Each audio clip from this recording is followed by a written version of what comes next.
Hello again everybody, and a very warm welcome back to the channel. Over the next few videos we're going to be focusing on all of the basics to help you get started with the new Microsoft Flight Simulator ATR. There are two variants, the ATR72-600 and the ATR72-600, the latter of which is what we're using today. And we're going to be flying out of Belfast Aldergrove for a very short regional hop across to Manchester. Flight time of around about 45 minutes roughly. Across the next few episodes we're going to begin cold and dark. We're going to talk about things like hotel mode, inputting your flight plans, loading fuel and weight, as well as flying the routes, flying an ILS approach, and discussing holds and direct twos. So I do hope you find these really useful. Make sure you hit like and subscribe down below, and of course share your own tips, tricks and thoughts down in the comments below. So as we just mentioned, we're going to begin episode 1, cold and dark. When you do spawn in, initially, you will have all of the aircraft doors closed and you'll of course be in the flight deck. We're going to turn our attention to the EFB initially, because in here, that's where we can open all of the doors, make sure the chocks are applied, and then of course for boarding of passengers, add the tail prop to the rear of the aeroplane. I was asked recently on a live stream about the tail prop, and all it is this big metal strut at the rear here on the tail. So as passengers board, the aircraft doesn't drop down onto its tail, as that kind of uneven weight distribution takes place as people begin to load at the rear, perhaps with an empty front, and walk forwards. So it's there as a protective measure effectively. You then want to make sure that you have sorted out your throttle. So for that, I would recommend removing the gust lock, which is the center yellow sort of park brake style lever there. Remove it to the off or up position, and that will give you free rein of the throttles. Spend a little bit of time getting your throttle calibration sorted, and you might find you might make multiple tweaks with it, but if you do, that's fine. These things take a little while for you to find a sweet spot that you're happy with. Play around with the tolerances and have a little look at the different modes here. So idle is of course idle. Notch is probably similar to that of the climb gate in the A320, and ramp would be your flex mode in the A320, just for a point of rough reference there. Once you're happy and you validated it and it says there are no issues, you can press OK to save your throttle calibrations. Then I would have a little look at your other units here. Make sure you've got your altimeter synced. That makes things a little bit easier. Choose your units and have a look at your autopilot disconnect sensitivities, which I personally have set to medium. When you've done throttle calibration, make sure that gust lock is back applied into the on position. A brief overview of the aircraft's controls though, and the flight deck itself. Down the bottom and below the throttle pedestal, you have some light switches. You have some controls for your multifunction displays, your display units on the glass cockpit there, changing format, the various different modes there. You have a pull lever here for idle gate that changes the power output to a lower or higher idle based on if you're on the ground or in flight. Park brake is the handbrake lever on the left hand side, followed by the throttles 1 and 2, 2 being smaller, you'll notice, in width than number 1. Then you have the gust lock that we've already briefly discussed. Fuel or engine condition levers and flaps.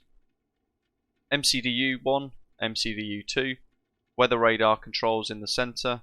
Moving left to the captain's side, the terrain avoidance warning systems, which also have the GPWS inside of it.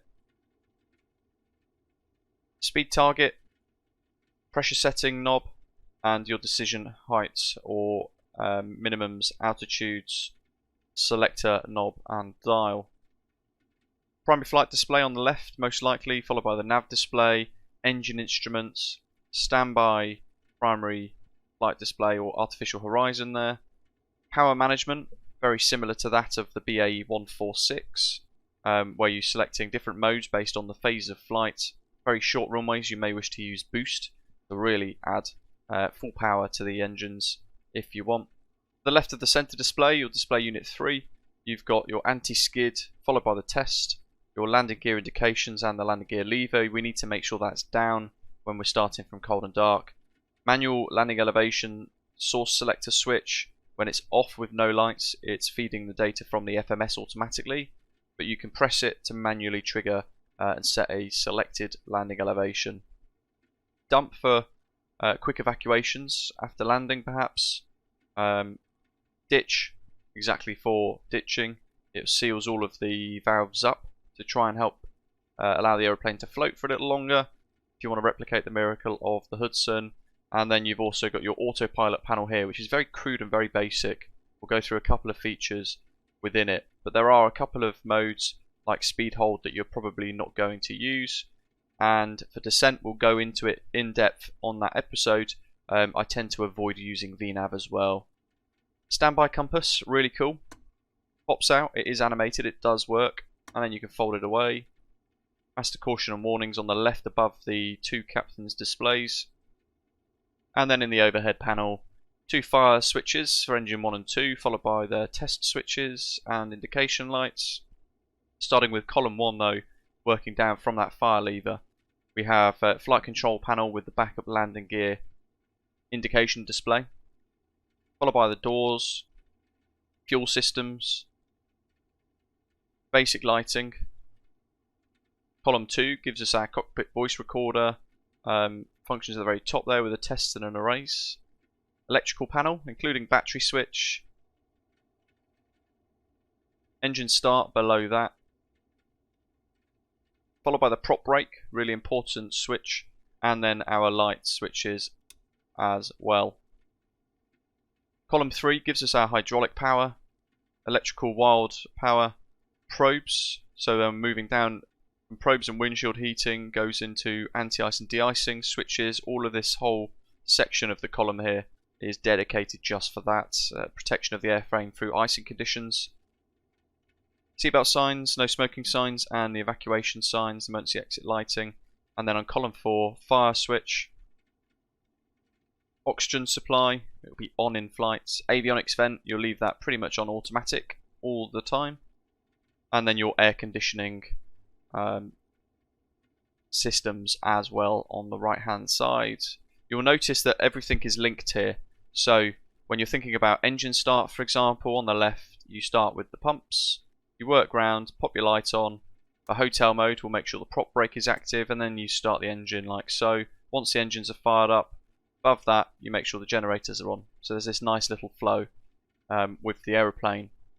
Same with your air conditioning systems. Once you've got power to the aircraft, for example engine 2 is on and you can bleed the air from it, then that will work accordingly too. So that will be off with no fault, and you can see the arrows show that the bleed goes through to engine and wing de-icing. Engine 1 makes it a little bit clearer because the arrow actually then follows to the de-icing panel. So we're cold and dark. What we're going to do is bring power to the aeroplane. You can see now we've already got external power shown available. That's because on the aircraft selection switch we've added ground power to the on position. If we're operating from an airport without any ground power, then we can open up power using the battery only, and then we would be aiming to quite quickly get hotel mode enabled for engine number 2. We'll discuss that in a little while. However, for the purposes of this and most scenarios, we're going to use external power initially. So, battery. One click to the on position, you hear the fans, the avionics kick in.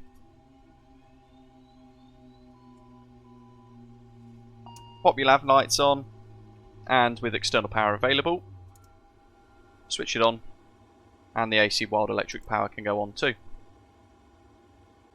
We're then going to work around the aeroplane's systems by extinguishing some of these white lights. So we can pop the oxygen supply on, windshield heating can go on, and some of these that say fault are absolutely fine. Emergency exit lights can go on, no devices goes on, and yeah, make sure your nav lights are on as well. Prop brake is shown ready in green. Flick the switch, the guarded switch, turn it on, close the guard, and you have prop brake in blue. And that says that we are now in a position where if we start engine 2, the prop brake is active and we can enter what's known as hotel mode. With power to the aeroplane, for those of you who like checklists, you'll notice down here on the centre of the third display unit, below the engine instruments, you have got a procedure menu, and that includes some checklists that you can use yourself if you want to. You're not using one externally away from the aeroplane, say a PDF, like the one that I've created and will link in the description down below. By operating that, you need to use these up and down arrows here. So you'd select the one you want, and then you press V to validate to enter that checklist. And then to select anything, you then press validate each time. And the aircraft will work through the checklists as you go. For example, with after engine start, it will automatically select and prepare the before taxi checklist for you. But for now, let's look into planning our flight. I'm going to show you guys the operational flight plan, which is integrated into New Sky, the virtual airline client that we use at Osprey Airways on the channel. But depending on what flight plan you use, you would be familiar with where to get the relevant data anyway. For now, on the MCDU, press FMS1, conf data, nav data, OK, init, OS init.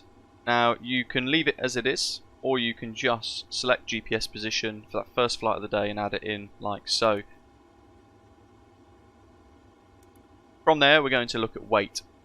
So, the zero fuel weight we want for today's flight is 19,575. The fuel on board, 1814. And that then gives us a calculated gross weight of 21,389.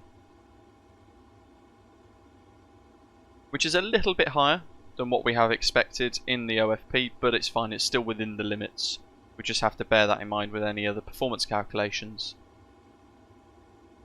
Scrolling down on the OFP, you want to find at the very bottom of the fuel section your FinRes plus alternate fuel, which is 890, 890 kilograms, and update that to the reserve fuel like so. Then on the right hand side you can see takeoff centre of gravity 26.9%, takeoff trim 1.1 up. On the EFB, that has now translated in green onto the bottom of the payload page, and to set it we can just press the set option there and it will commit it into the aeroplane, and you'll see on the centre display unit up 1.1 is now the pitch trim, which is what we just selected there.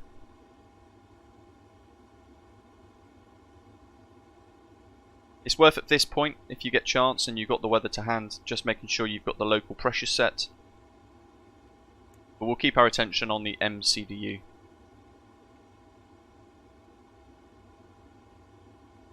We're now going to go to the flight plan init page. Press route. And we're going to input our route. There are ways that you can feed it in from SimBrief using a little bit of a trick for the Aerosoft CRJ's flight plan format. I personally avoid it because a lot of people have reported issues with it.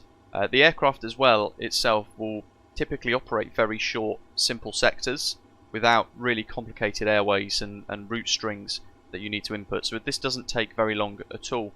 And I'm going to show you how short this is to do. So EGAA, which is Belfast Aldergrove's ICAO code, to EGCC, Manchester, our destination for today. We add it in there, press execute, and working around some of the bugs and the quirks of this aircraft, what you want to do now is add in both the SID and the star with the arrival into your destination airport before you put your flight plan in. Otherwise it really bugs out, at least for now. It may be patched in the future. Departing runway 25, there are no SIDs from Belfast, which is fine. If you had a departure with a SID, you would select the relevant one in the list and then add that in with an exec afterwards. Into Manchester, we're expecting ILS runway 23 right, and we're expecting the PENIL 1 mic arrival, so 2 pages, PENIL 1 mic, select it like so, and no transitions because we don't want to overfly the Manchester VOR. Execute, and you can see there's a bit of a gap now with the discontinuity from Belfast to the star. If you have a SID input, the final waypoint of the SID before you go to your next normal waypoint, you can click the LSK key, like so, for PENIL, and you could then add in your next waypoint, or you can add in an airway. If you have a SID like this, where the aircraft doesn't have a departure routing beyond direct or vectors to a certain waypoint, all you have to do is type in that waypoint.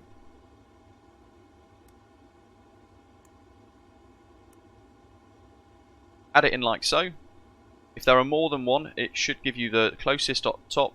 If not, have a little look at your SimBrief map to have a look at the coordinates. But we know Belfast is around 54 degrees north, 6 degrees west. So that's the one that we want. Execute that. Now the next one is going to be an airway. So we can click into LISBO as we've just discussed, and we can type in Lima 603 airway IOM for the Isle of Man VOR.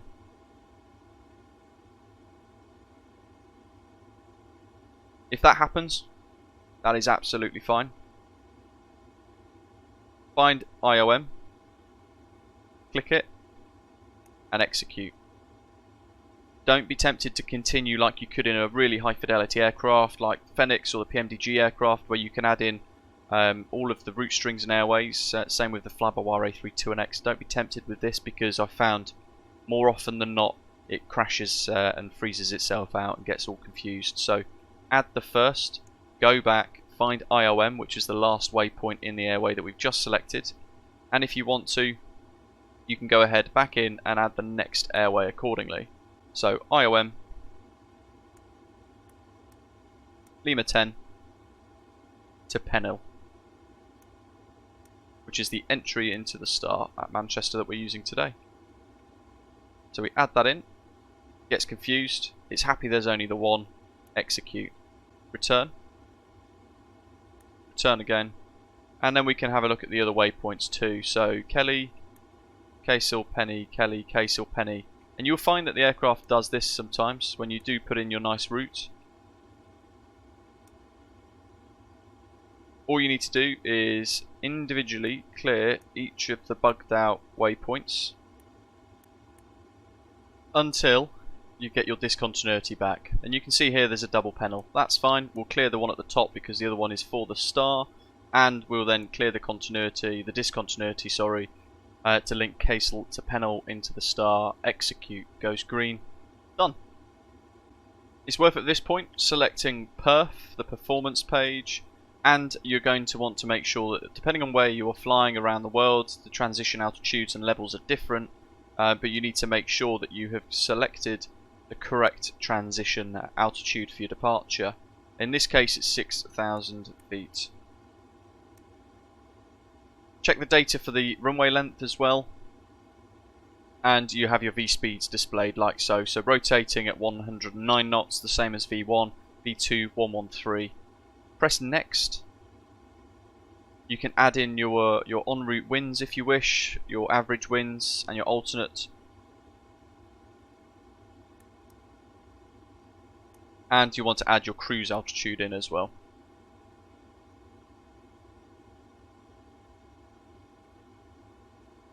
Press next, and then it's going to ask for your data at Manchester.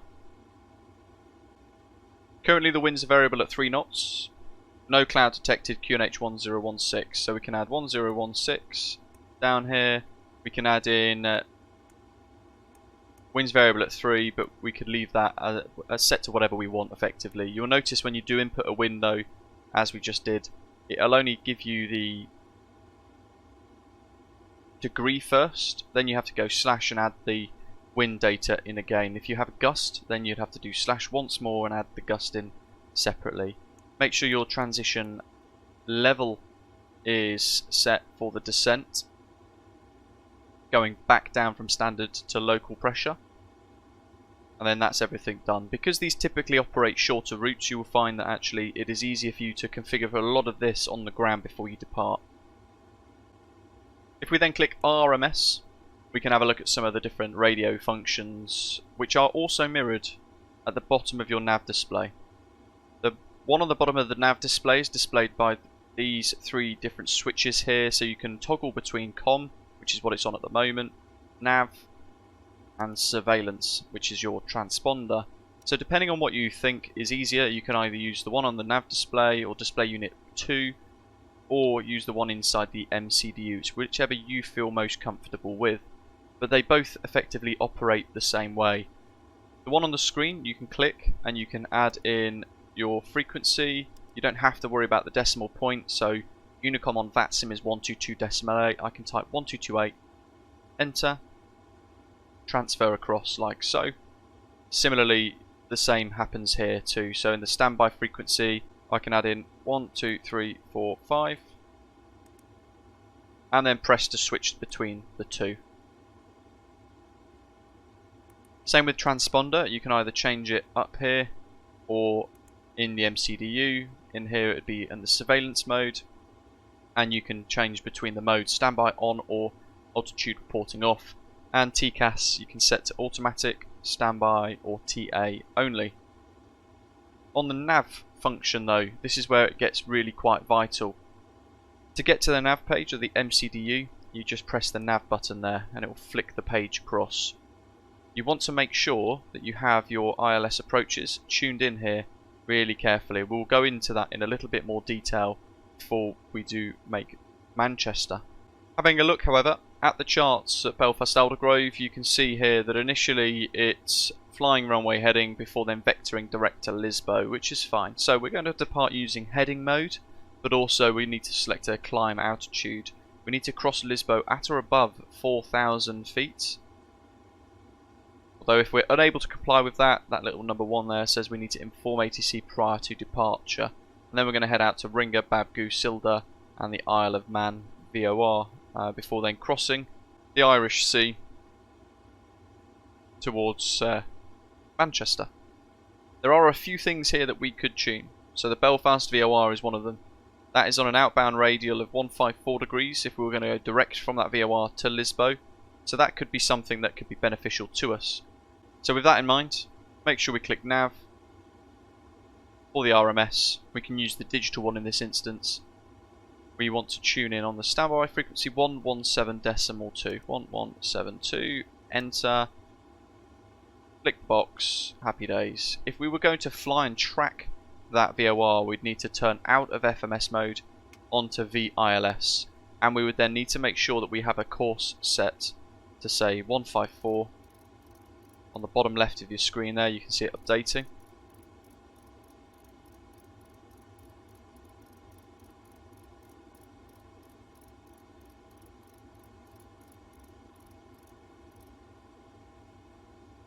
For an indication of when we're going to cross that outbound radial, for example. Set the altitude that we want to climb up to. We're going to go all the way up to flight level 190. And we need to set runway heading as well.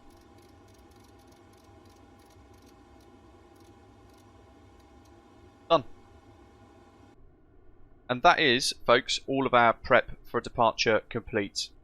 So I hope you found this first episode useful. Do stay tuned and watch all of the others. I hope you find them just as useful as well as we dive into our departure now, including the use of hotel modes. Hit like and subscribe and share your thoughts in the comments below. I'll see you very soon. Take care. Thanks for watching.